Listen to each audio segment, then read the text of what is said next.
dargaggeessa kaleessa qabsaa'aa ture, kaleessa gatii kafalaa turetu sirna kana utubee fuulduratti adeemsisaa jira. Faallaa kanaatiinis dargaggeessi sirna isaa fuuldura dhaabbatee gufuu adda addaa ta'uuf carraaqqii taasisus salphaa miti. Dargaggeessi kun immoo gamaa gamas laalaa burjaajiidhaan walakkaa kan dhaabbates humna salphaa miti. Kanaaf dargaggeessi iddoo sadeen kanatti qoodamee sababoota adda addaatiin humna walii ta'uu dadhabee walajjeesaa wal dhiigsaa turetu kora nageenyaa kanarratti argamuudhaaf galma arsadiitti bakka tokkotti wal ga'e. Kun uummata Oromootiif, naannoo Oromiyaatii fi biyya keenyaaf faayidaa adda ta'e qaba. Sababni isaa qeerroof qarreen humna misoomaa, humna nageenyaa fi jijjiiramaati. Hirmaannaa dargaggootiin alatti badhaadhina uummata keenyaa fi biyya keenyaa milkeessuu hin dandeenyu. Kanaaf mootummaan paartii badhaadhinaatiin hoogganamu naannoo keenyatti, biyya keenyatti badhaadhina hunda galeessa ta'e dhugoomsuudhaaf nageenya karaa nagaatiin fiduudhaaf carraaqqii adda addaa taasisaa ture. Kanaanis bu'aan argame salphaa miti.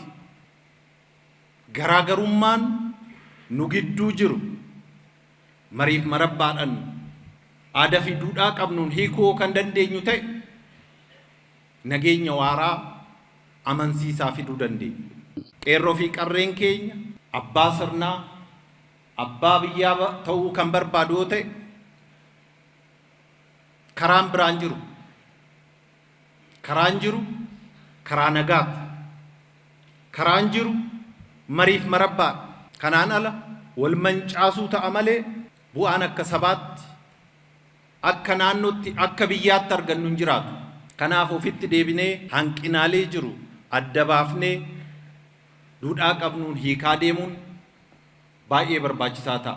Carraa kanaan hooggantoota mootummaa sadarkaa sadarkaadhaan jiraniif dhaamsi an dabarsuu barbaadu humna murteessaa kana qabannu malee kaayyoo akka naannootti, akka biyyaatti qabanne milkeessuun hin danda'amu waan ta'eef qeerroo fi qarree ofitti qabuu, madaqsuu, fakkeenya ta'anii hooggananii abbaa sirnaa, abbaa biyyaa akka ta'an taasisuun kan isinirraa eeggamu waan ta'eef ergama guddaa kana aantummaadhaan fudhattanii akka raawwattaniif imaanaa isiniin jechuun barbaada.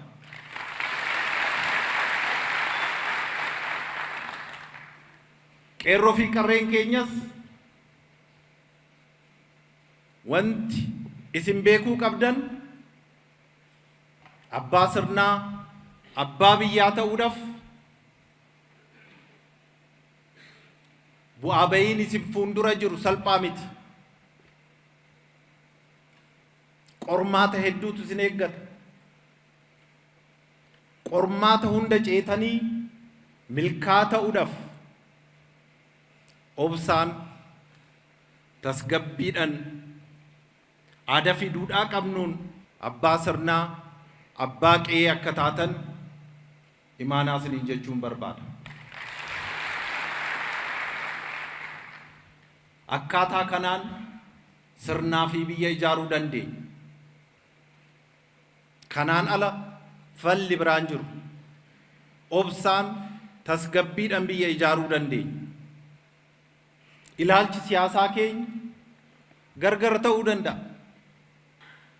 Garuu immoo garaagarummaa san mariif marabbaadhaan hiikuurra darbee